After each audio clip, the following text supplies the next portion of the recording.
Berkata musannif rahimahullahu ta'ala, dan setengah daripada syarat taubat itu ketiadaan sampai roh kepada halkum, dan ketiadaan naik matahari daripada sebelah barat, seperti yang tersebut pada dua hadis yang lalu.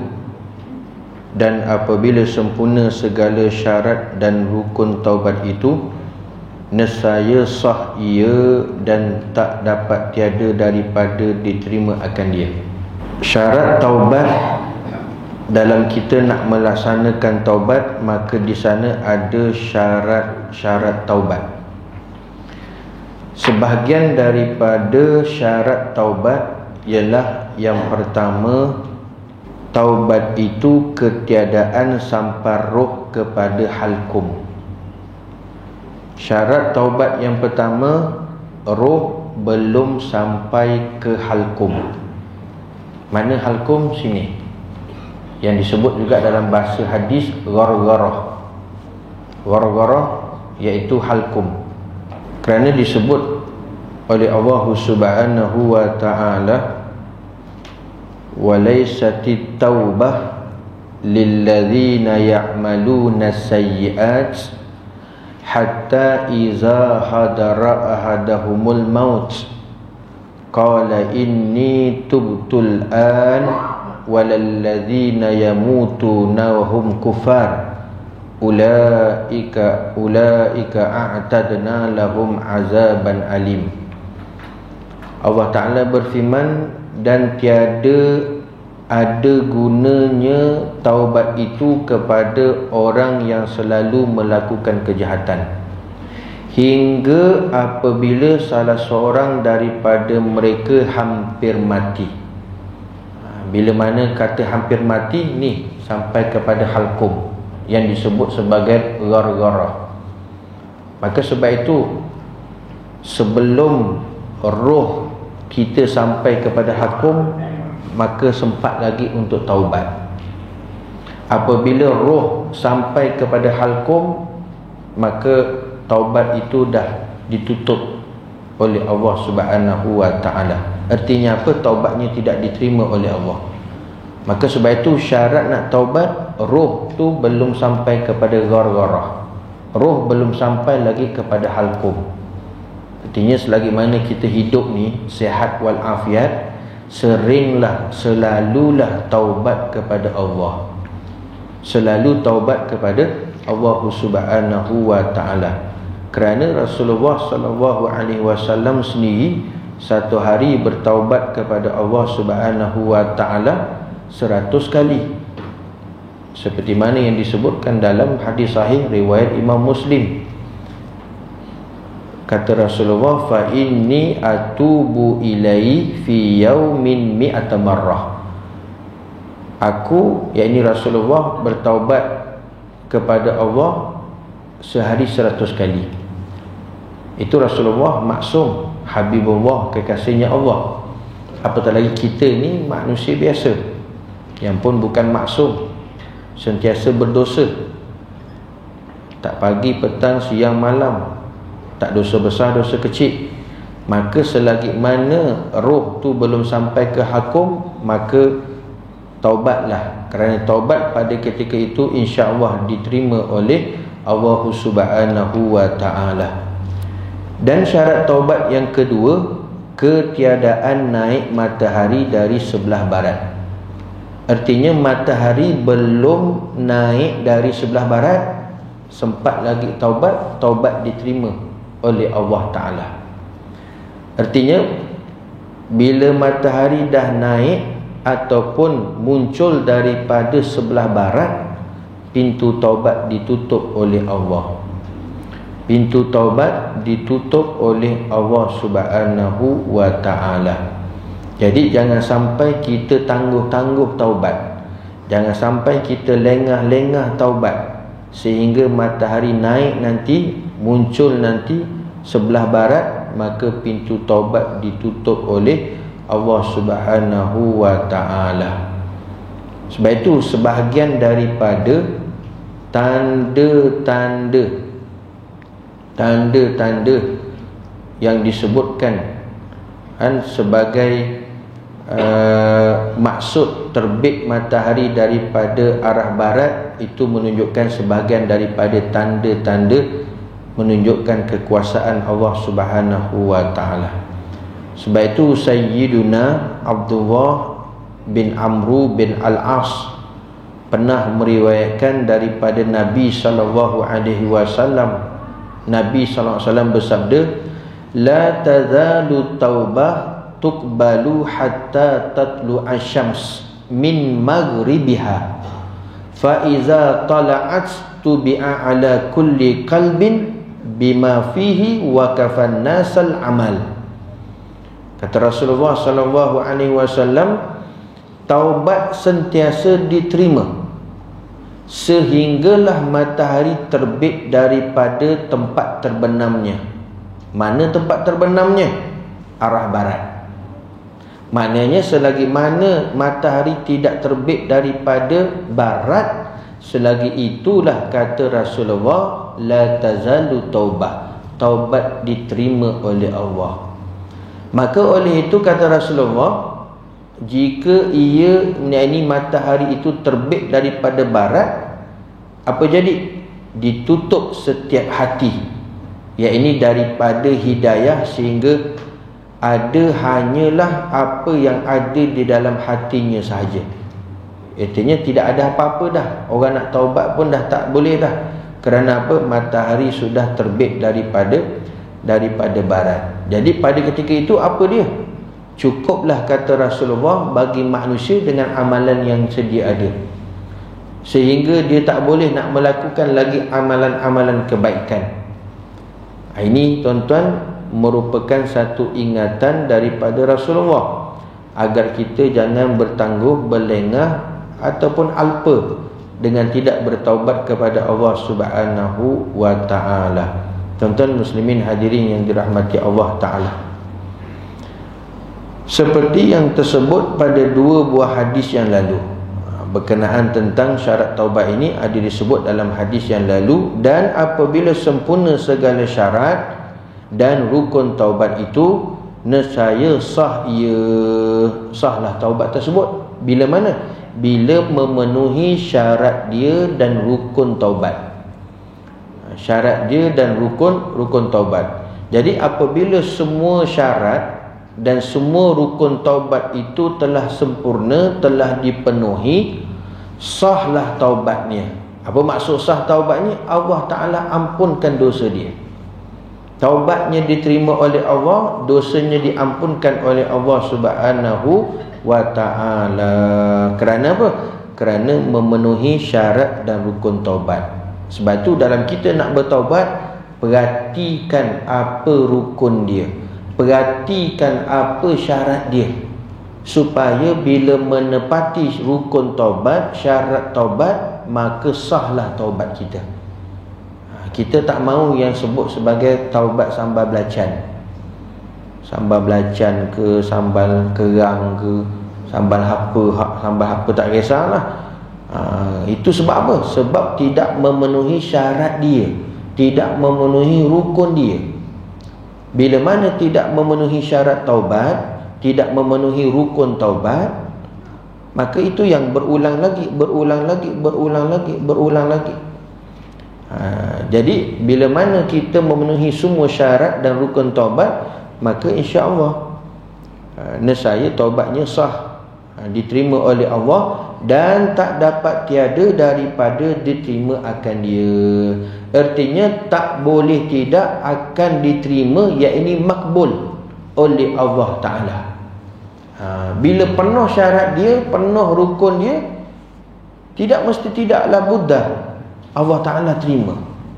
Pasti Allah Subhanahu wa Ta'ala terima. Kerana Allah Ta'ala berfirman, wa huwal ladzi yaqbalu taubah an ibadihi wa ya'fu 'anis sayyi'at.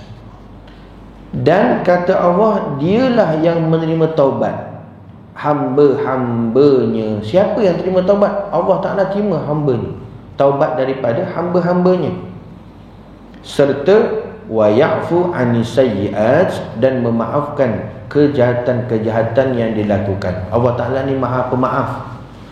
Allah Ta'ala ni Maha Pengampun. Tinggal lagi kita saja ni untuk sering nak minta ampun, minta maaf, taubat kepada Allah Subhanahu wa Ta'ala. Tuan-tuan muslimin hadirin yang dirahmati Allah Subhanahu wa Ta'ala. Jadi oleh itu tuan-tuan, jangan tunggu sampai roh kita sampai kepada halkum. Jangan sampai matahari naik sebelah barat baru kita nak taubat. Tak dan lagi tuan-tuan. Tak sempat untuk kita taubat perkara yang mana bila tidak sampai kepada syarat-syaratnya. Sebab itu disebutkan dalam sebuah hadis dalam kitab Targhib wa Tarhib, bahawasanya Rasulullah sallallahu alaihi wasallam pernah bersabda, syurga ada 8 pintu. Syurga mempunyai 8 pintu. Lil jannati thamaniyatu abwab. Syurga ada berapa pintu? 8 pintu. Neraka berapa pintu? 7 pintu. Neraka 7 pintu, syurga 8 pintu.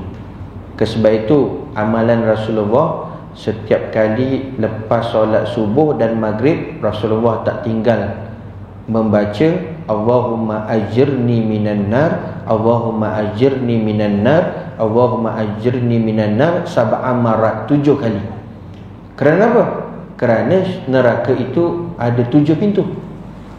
Maka siapa yang membacanya selepas maghrib 7 kali, selepas subuh 7 kali, Allahumma ajirni minan nar, ya Allah jauhkan aku daripada api neraka, maka dia telah menutup 7 pintu neraka. Artinya dia ahli syurga. Dia ahli syurga. Lepas tu jangan tinggalkan amalan tersebut. Jangan tinggalkan. Kecuali kalau kita rasa kita kebal lah daripada api neraka. Sebab neraka tu apa? Api. Neraka tu api. Jadi sebab itu Rasulullah duk sayang umatnya, Rasulullah duk ajar apa amalan penghindar daripada api neraka, itu dia. Sebab apa? Neraka itu ada 7 pintu. Adapun syurga lil jannati thamaniyatu abwab. Kata Rasulullah, syurga itu ada 8 pintu. 7 pintu tertutup dan ada sebuah pintu yang terbuka untuk taubat sehingga matahari terbit daripada barat. Jadi bila mana syurga itu ada 8 pintu, 7 pintu tutup, ada 1 pintu saja tuan-tuan yang masih terbuka, iaitu yang disebut sebagai pintu taubah. Pintu taubah. Siapa yang taubat masih lagi terbuka. Masih lagi pintu syurga tersebut, yang satu tu masih lagi terbuka bagi orang yang taubat kepada Allah Subhanahu wa Ta'ala. Dan pintu yang satu tadi terbuka bagi orang yang taubat, dia akan tutup juga. Bila? Hatta tatlu asyams min maghribiha, sehingga matahari itu terbit daripada barat, maka tutup. Maka tutup. Sebab itu dijadikan syarat taubat itu jangan sampai kita matahari naik sebelah barat baru kita nak taubat, maka sudah tertutup dah tuan-tuan. Satu, perhatikan dalam kita taubat, jaga syarat dia, jaga rukun dia, supaya benar-benar mudah-mudahan doa kita, taubat kita, istighfar kita kepada Allah Subhanahu wa Ta'ala diterima oleh Allah Subhanahu wa Ta'ala. Jadi ini Allah Ta'ala Maha Pengampun, Allah Ta'ala Maha Mengasihani, Allah Ta'ala Maha Pemaaf tuan-tuan. Wa ya'fu 'anis sayyi'at, sangka baik dengan Allah Ta'ala, taubat sungguh-sungguh, Allah Ta'ala memaafkan segala kejahatan-kejahatan apa yang kita buat. Sebab itu kata ulama, satu orang sufi ni orang yang sentiasa membersihkan hati, sentiasa membersihkan hati. Bukan seperti mana yang diberikan tanggapan yang salah sebahagian daripada orang, sehingga kan orang hari ini takut dengan bila sebut orang sufi. Belajar tasawuf pun takut, nak jadi orang sufi pun takut. Sebab apa? Diberikan gambaran-gambaran yang teruk. Apa dia? Orang sufi ni loncat sana, loncat sini, terbang sana, terbang sini, tak ada kerja apa semua, kusut masai, pakaian tak tentu dan sebagainya, suka bersuluk, bersuluk atas gua, atas pokok lah dan sebagainya. Tidak. Itu bukan orang sufi. Sufi ni orang yang sentiasa bersihkan hati dia daripada selain daripada Allah Subhanahu wa ta'ala. Jadi kita dalam buat ibadah tu, kita bersihkan hati kita. Itulah orang sufi. Jadi kata ulama, satu orang sufi tidak hanya dia bertaubat daripada maksiat, tetapi bertaubat juga daripada segala sesuatu yang menyibukkan hatinya daripada Allah. Kita taubat bila mana? Bila buat dosa, buat maksiat, baru kita taubat. Kenapa taubat? Kerana kita ada dosa, kita ada maksiat. Tapi tuan-tuan, orang sufi ni, orang yang bersihkan hati dia, sering bersihkan hati dia ni, dia bukan hanya taubat dengan segala dosa dan maksiat yang dia buat, tapi segala sesuatu yang menyebabkan hati dia sibuk. Hatinya ada makhluk, hatinya ada dunia, hatinya ada harta, hatinya ada pangkat, hatinya ada jawatan. Itu pun tuan-tuan, dia bertaubat daripada segala yang menyibukkan hatinya daripada Allah Subhanahu wa ta'ala. Nampak? Maka sebab itu tuan-tuan, kita belajar ilmu tasawuf ni nak bersihkan hati. Dan hanya ada Allah, tiada yang lain. Masya Allah, jangan ada yang lain. Dan hanya ada Allah Subhanahu wa ta'ala. Jadi bila mana ketika ditanya tentang taubat kepada Syekh Zunnun Al-Misri rahimahullahu ta'ala, ditanya oleh seseorang kepada Syekh Zunnun Al-Misri tentang taubat, maka apa jawab Syekh Zunnun Al-Misri? Dia jawab, taubatul awam minaz zunub wa taubatul khawas minal ghaflah. Taubat orang awam, kita lah orang awam, adalah taubat daripada dosa. Betul tak? Betul. Kita taubat, istighfar apa semua, kita minta ampun kepada Allah daripada dosa-dosa kita. Dosa-dosa kita minta delete, kita minta dihapuskan, Allah Ta'ala maafkan. Adapun taubat orang khawas adalah taubat daripada kelalaian. Kerana orang hawas, orang sufi ni lalai daripada ingat Allah pun tuan-tuan dah kira dosa dah. Nampak? Kita dah berapa kali-kali lalai dah. Cuma tinggal lagi kita nisbah kita orang awam. Tapi orang sufi ni, orang hawas ni, orang VIP ni, dekat hampir takarub dengan Allah Ta'ala, lalai pun daripada Allah pun dia taubat. Dia taubat dengan sebab dia lalai kepada Allah Subhanahu wa ta'ala. Kalau kita sedar tak sedar ni tuan-tuan, bila hati kita ghaflah, hati kita lalai daripada Allah, maka duk syaitan ni, iblis cepat-cepat duk cocok, duk bisikkanlah, duk khayalkanlah perkara-perkara yang tak baik, cocok. Kerana ibarat seperti mana dia ada belalai. Belalainya akan cocok dalam hati kita, kalbu kita, bila mana kita ghaflah, lalai dengan Allah.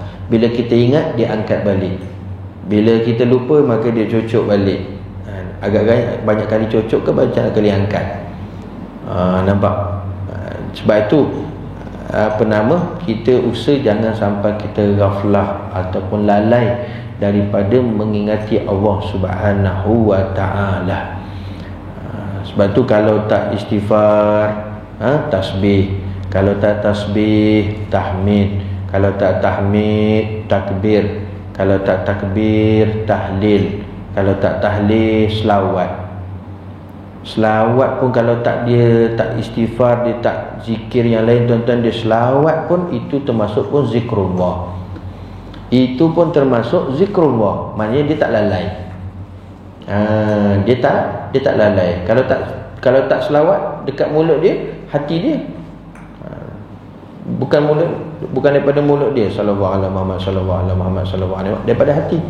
Maka dia pun tidak dalam keadaan lalai. Kerana selawat ni tuan-tuan, dia merangkumi juga, bukan hanya selawat, dia termasuk dia berzikir, ingat kepada Allah. Selawat jugalah dia istighfar kepada Allah Subhanahu wa taala. Selawatlah juga dia sebenarnya mengingati kepada Rasulullah sallallahu alaihi wasallam. Sebab tu ibadah yang agung adalah selawat. Besar tu tuan-tuan. Kalau dia tak zikir yang lain tuan-tuan, dia hanya selawat, dia pun termasuk orang yang zikrullah. Dia pun termasuk kepada orang yang zikrullah, ingat kepada Allah Subhanahu wa taala. Ada satu ketika tuan-tuan, ada satu orang ni dia berjiran dengan wali min auliaillah. Dia berjiran dengan seorang wali ataupun kekasihnya Allah Subhanahu wa taala. Kemudian seorang lelaki ni meninggal. Yang berjiran dengan wali ni, dia pun meninggal. Pada malam pertama dia meninggal tu, maka si wali tadi yang jiran kepada lelaki yang meninggal tadi, dia mimpi jumpa kepada jiran dia tadi yang meninggal dunia pada siang tadi. Maka Allah Ta'ala petunjukkan kepada wali ni hal keadaan jiran dia yang lelaki tadi meninggal. Bila mana meninggal saja jiran dia tadi, masuk saja dalam lubang kubur tuan-tuan, maka terdapat dua makhluk. Itu yang disebut sebagai Munkar dan Nakir. Bila mai datang Munkar dan Nakir ni, tiba-tiba mai datang nak soal kepada jiran dia yang meninggal ni tadi, seorang lelaki ni tadi yang meninggal. Baru Munkar dan Nakir nak jual, datang satu makhluk yang rupanya seorang lelaki, duduk di antara mayat dengan Munkar dan Nakir. Munkar Nakir antara dia. Maka kata si lelakinya tadi, dia kata apa? Wahai Munkar dan Nakir, kamu nak soal dia, tapi yang jawab aku. Kamu nak soal, silakan. Memang dah tugas kamu, tukang soal. Tapi tuan-tuan kena ingat, sebenarnya soalan kubur bukan seperti mana yang soalan yang biasa kita dengar. Apa soalan kita dengar tuan-tuan? Antaranya apa? Tanya tentang Nabi. Waman nabiyuka, betul? Siapa Nabi kamu? Confirm tak boleh jawab? Boleh tak? Boleh je. Dah tahu soalan bocor. Siapa Nabi kamu?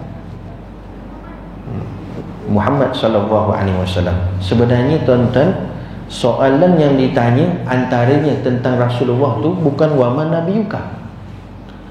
Apa pendapat kamu tentang seorang ini? Ditunjukkan rupa Rasulullah sallallahu alaihi wasallam kepada seluruh jenazah, maka malaikat tanya, apa pendapat kamu dengan seorang lelaki ini? Sebab itu jawapannya berbeza-beza. Ada yang sampai tak kenal langsung. Na'udzubillah tuan-tuan. Na'udzubillah. Sebab itu ada yang kata fulan ni sini, ada yang kata Nabi Muhammad, ada yang kata Rasulullah, ada yang kata Habibullah, ada yang kata Nabi penutup akhir zaman, ada yang kata yang mana takluknya kepada Rasulullah hebat tuan-tuan, sentiasa berselawat, dia akan sebut Rasulullah tu panjang lebar. Ini Rasulullah wa Habibullah wa Khatimun Nabi, dan macam-macam lagi tuan-tuan, panjang lebar. Jawapan itulah tuan-tuan sebenarnya mengikut kepada apa yang kita ada kaitan hati kita, kehidupan kita dengan Rasulullah, maka kita boleh bicara dengan panjang lebar siapa itu Rasulullah sallallahu alaihi wasallam. Tapi bila ditunjukkan kepada orang yang tak banyak selawat, siapa ini pada pandangan kamu, maka dia boleh jawab, hadza Rasulullah. Dah, hadza faqat. Itu saja.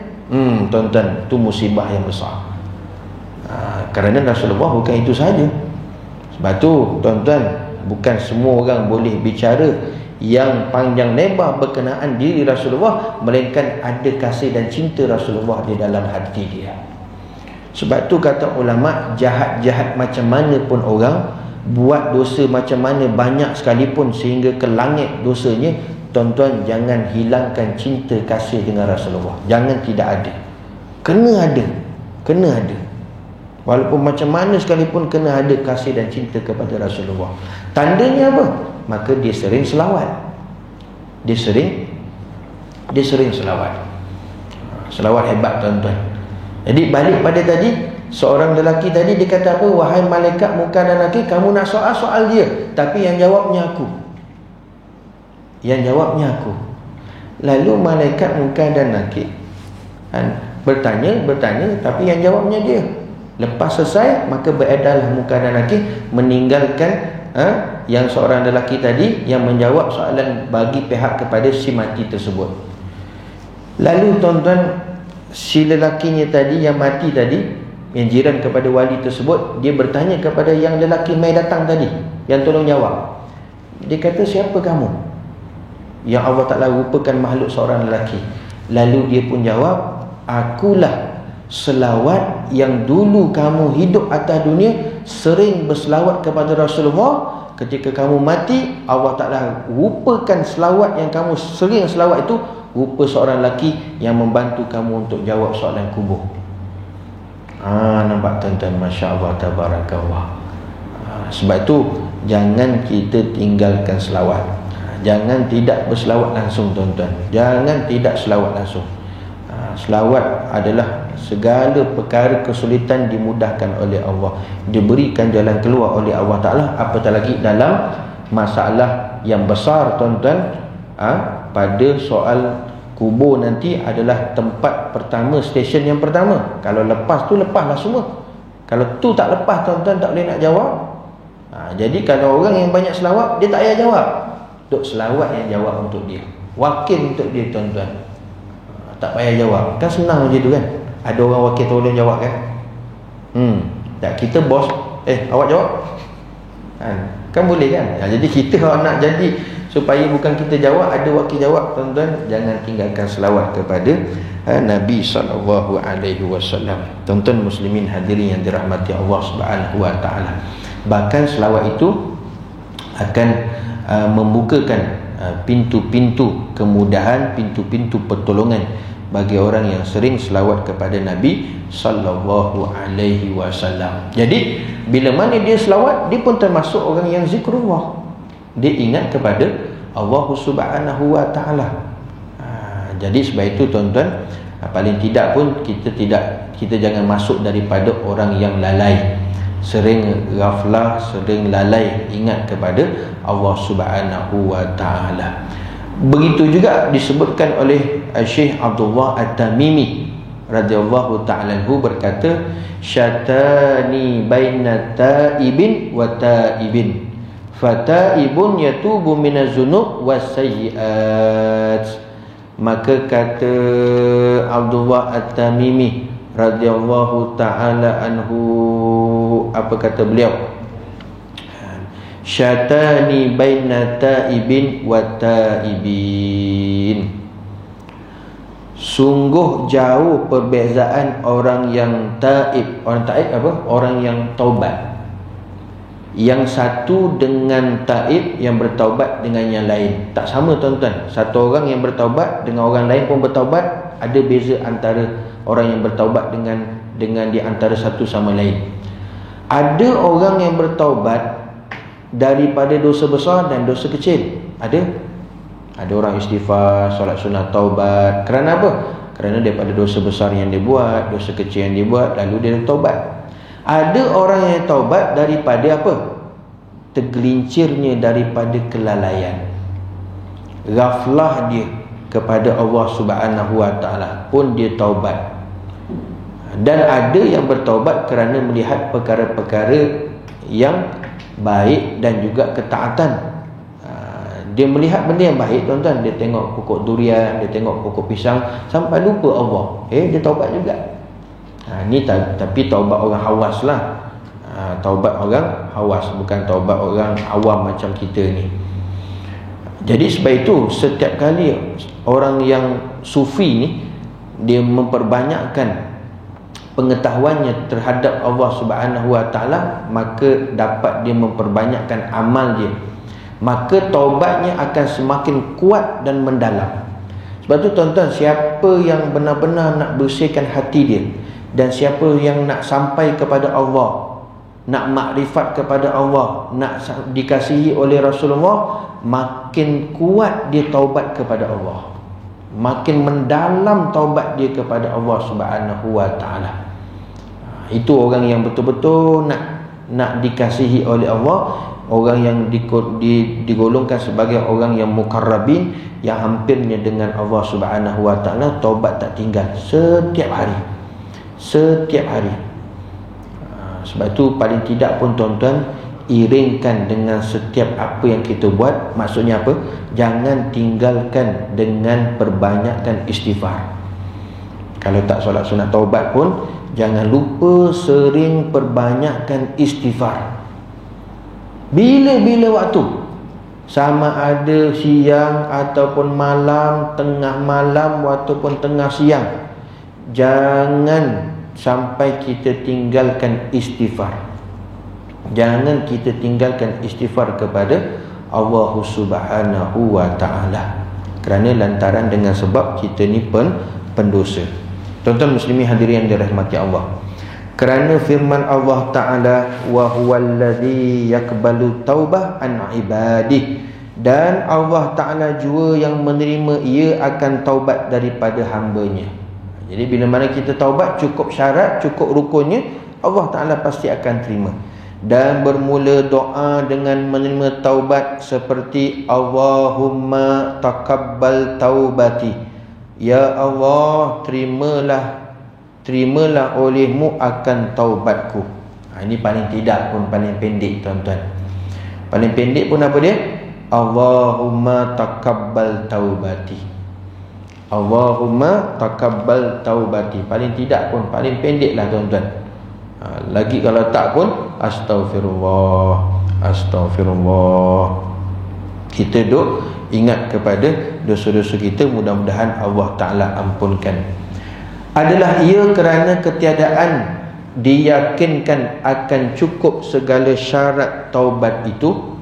Inilah perkataan Abu Al-Hasan Ash'ari. Dan berkata Al-Imam Al-Haramain dan Al-Qadi, bahawasanya diterima taubat itu dengan zan jua. Zan tu apa? Sangkaan. Walaupun kita macam tak berapa yakin, tak apa, sangkaan kita pun harap-haraplah Allah Ta'ala terima pun cukup dah. Jangan doa sesyak pula, macam takut. Mana boleh macam tu? Macam takut, tak boleh. Kena ada harap, insya-Allah, harap-harap Allah Ta'ala terima. Itu secara zan, sangkaan. Kalau tak pasti confirm pun, dah agak-agak haji, taubat terima ke? Pasti terima. Oh, hebatlah tu. Cukup syarat, cukup rukunnya. Paling tidak pun harap-haraplah insya-Allah, mudah-mudahan terima lah Ustaz.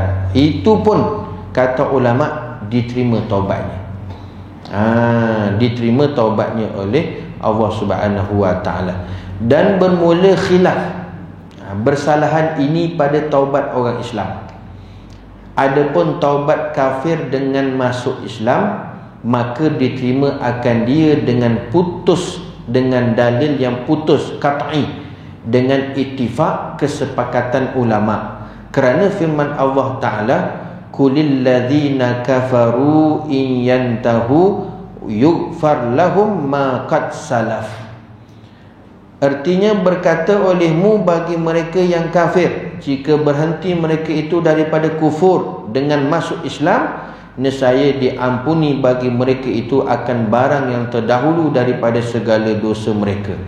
Ini beza tuan-tuan. Yang tadi taubat bagi orang yang dah Islam, dia beriman, dia buat dosa maksiat, itu beza.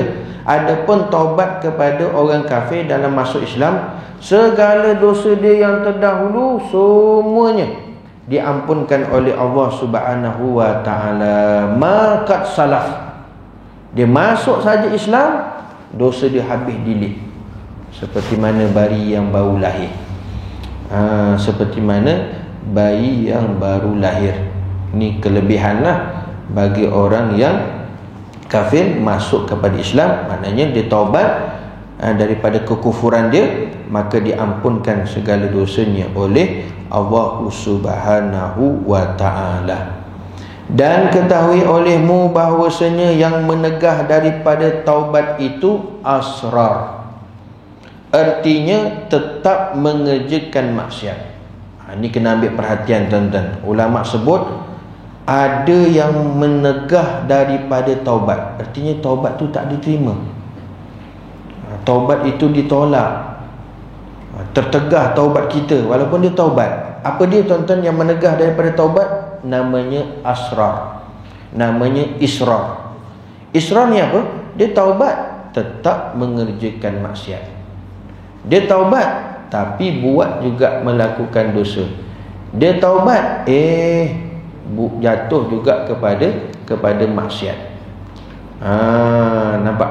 Artinya tuan-tuan, israr ni menghalang taubat, menghalang seseorang itu daripada taubat. Ialah tuan-tuan, satu kali dia taubat, malam taubat, siang buat dosa, malam taubat, siang buat dosa, berterusan dia melakukan maksiat. Itu namanya israr. Jadi israr ni boleh menghalang seseorang daripada bertaubat. Artinya apa tadi? Israr, berterusan melakukan maksiat.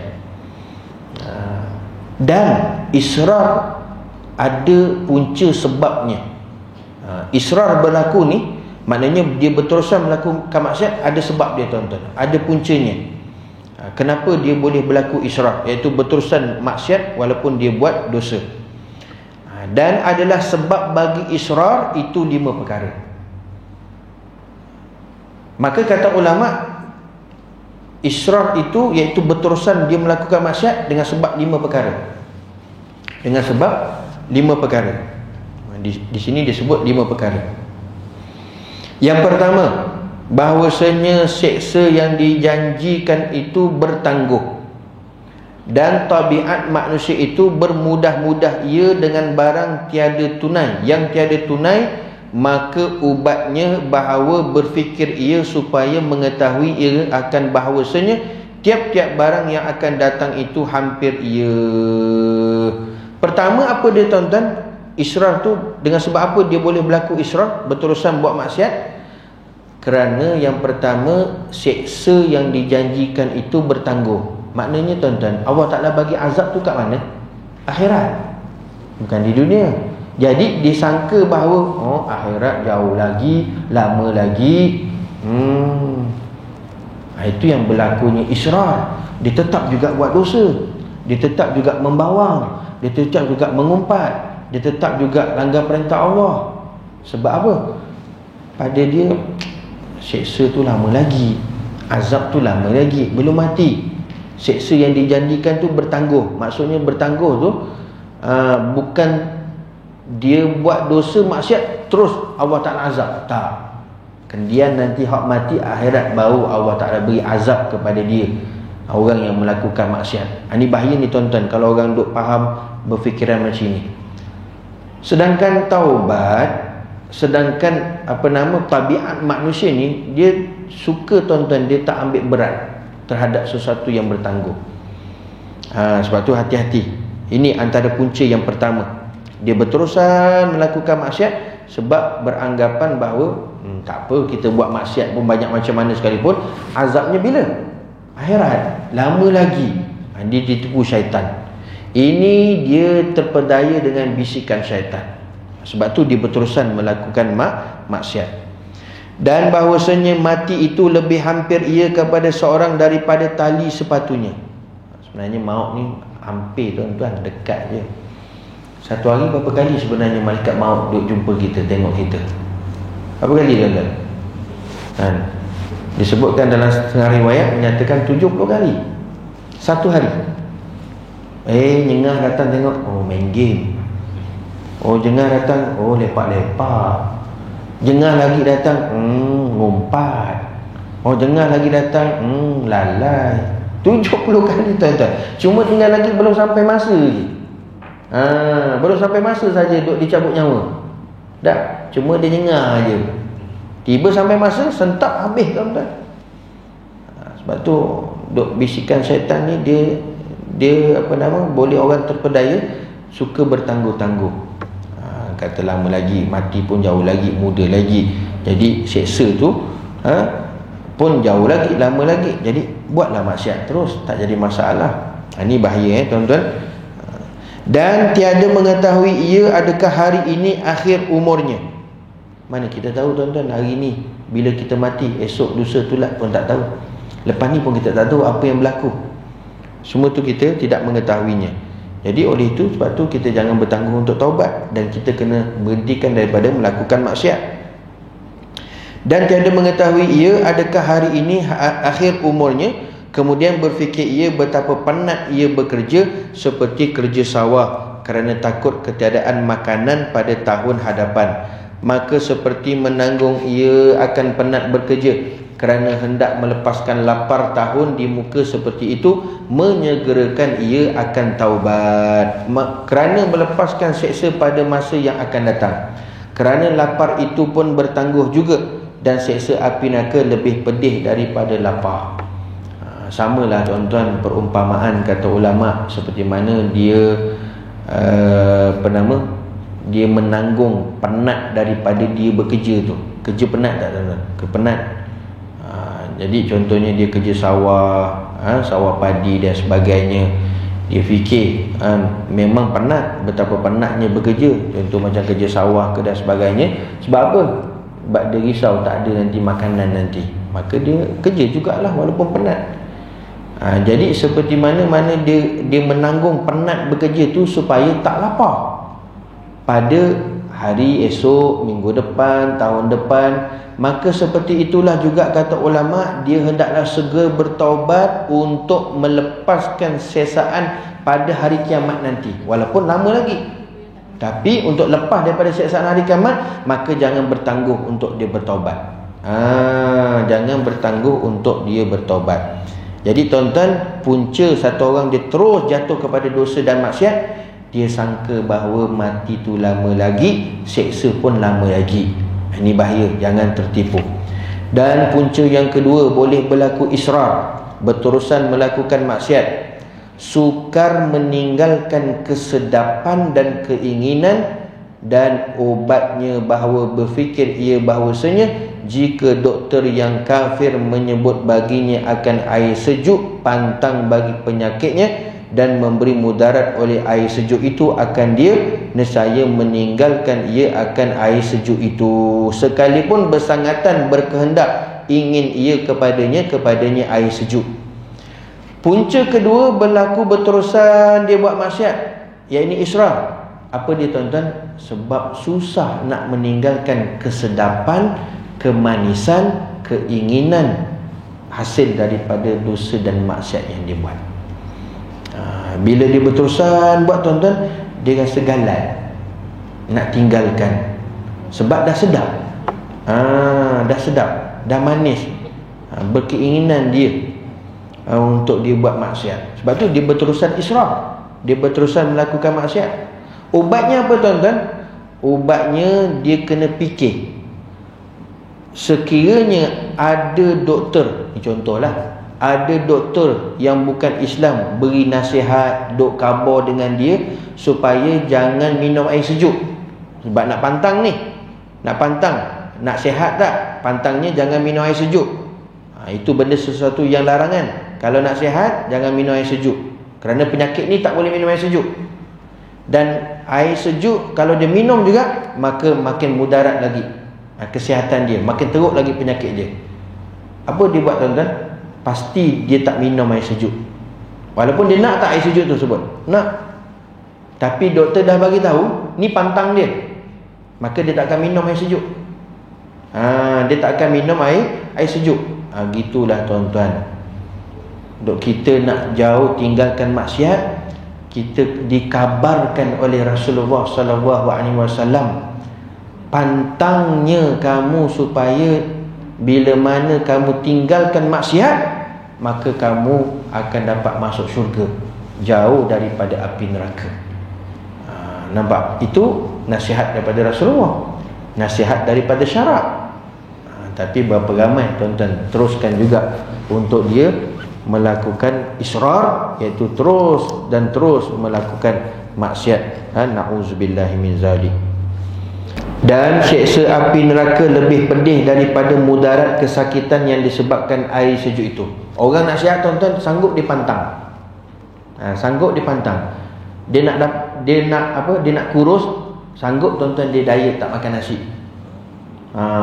Nak tak syurga? Jauh tak nak daripada api neraka? Nak. Maka kita pantanglah. Pantang apa? Jangan buat maksiat. Jangan buat dosa. Gitulah tamsilannya tuan-tuan kata ulama. Kerana seksa daripada api neraka itu lebih pedih daripada mudarat kesakitan yang disebabkan air sejuk itu, dan menetapkan ia di dalam hatinya akan bahawasanya apabila sukar, yakni susah atasnya meninggalkan kesedapan dan keinginan pada masa yang sedikit, maka betapa tiada sukar atasnya menanggung akan seksa api neraka dan atas luput nikmat syurga. Tapi dia layan juga tuan-tuan keinginan dia, dia layan juga dengan kesedapan maksiat dosa yang dia buat, maka tuan-tuan luputlah nikmat syurga daripada diri dia, kerana dia tak mau berpantang. Dia tidak mau meninggalkan. Sebab itu bila mana dia dia rasa seronok, dia rasa sedap, dia rasa sentiasa keinginan untuk melakukan maksiat, sebab itu yang berlaku israf. Berterusan tuan-tuan. Sebab itu iringkanlah selalu, walaupun kita buat dosa macam mana sekalipun, seringkan selalu kita iringkan dengan taubat, istighfar kepada Allah Subhanahu wa taala. Sebab tu yang Nabi pesan. Nabi pesan macam mana dosa yang kita buat, maksiat yang kita buat, banyakkan amal soleh, banyakkan buat amal ketaatan kepada Allah Subhanahu wa taala. Iringkan tuan-tuan. Wattabi'is sayyi'atal hasanah tamhuha. Iringkan, ikutkanlah, kata Rasulullah, iringkanlah keburukan dosa yang kamu buat itu dengan kebaikan. Walaupun orang kata apa, semalam nampak beli nombor ekor, hari ni belajar pula. Semalam beli nombor ekor, hari ni semayang jemaah tak tinggal. Lantak pi dah tuan-tuan. Buat juga, iringkan juga keburukan yang kita buat dengan kebaikan. Nanti tuan-tuan, nescaya kebaikan akan menghapuskan kejahatan. Tapi kalau kita berdosa, kita buat maksiat, tapi tak banyakkan amal soleh, tak tally. Itu yang berterusan je tu. Berterusan je dengan maksiat. Kuatkan juga amal soleh seperti mana kita kuat dengan buat dosa. Kita tidak boring dan tidak bosan melakukan maksiat, juga kita tidak boring dan bosan untuk melakukan amal soleh, ketaatan, istighfar kepada Allah SWT. Kena tally tuan-tuan. Lama nanti habis maksiat dan dosa ditinggalkan. Itu dia punya formula ubatnya. Sebab apa hari ni orang sukar untuk menjauhkan maksiat, dosa? Sebab dia tak iringkan dengan amal soleh. Dia tak iringkan dengan amal kebaikan. Dia dengan amal kejahatan saja tuan-tuan, maka berterusanlah dalam keadaan dia begitu. Maka sebab itu ini satu peringatan kepada kita bagaimana untuk kita menghindarkan dan memberhenti daripada melakukan dosa dan maksiat kepada Allah Subhanahu wa taala. Dan yang ketiga, menangguh ia akan taubat. Lagi tiga lagi, apa punca sebab orang selalu terus melakukan maksiat, yakni israf kepada Allah Subhanahu wa taala. Amalan menggandakan pahala ibadah yang kita buat. Ada satu amalan ni tuan-tuan yang merupakan bacaan, satu bacaan ataupun doa yang mana bila seseorang baca, setiap kali dia beramal, setiap kali dia berzikir, setiap kali dia nak belajar, setiap kali dia solat, setiap kali dia baca Quran, apa-apa juga sekalipun amal ibadah yang dia buat, dia baca doa ini, insya-Allah maka dilipat gandakan pahalanya oleh Allah Subhanahu wa taala. Itu yang disebut sebagai Fatihatul Aurat ataupun pembuka aurat. Pembuka aurat ni saya dapat ijazah daripada guru saya, daripada para masyayikh saya, antaranya yang diijazahkan daripada Syekh Fuad Al-Maliki Al-Hasani rahimahullahu ta'ala, yang mengambil ijazahnya daripada gurunya Al-Habib Syekh Muhammad bin Alwi Al-Maliki Al-Hasani rahimahullahu ta'ala. Itu sanad ijazah amalan ni lah. Jadi siapa yang membacanya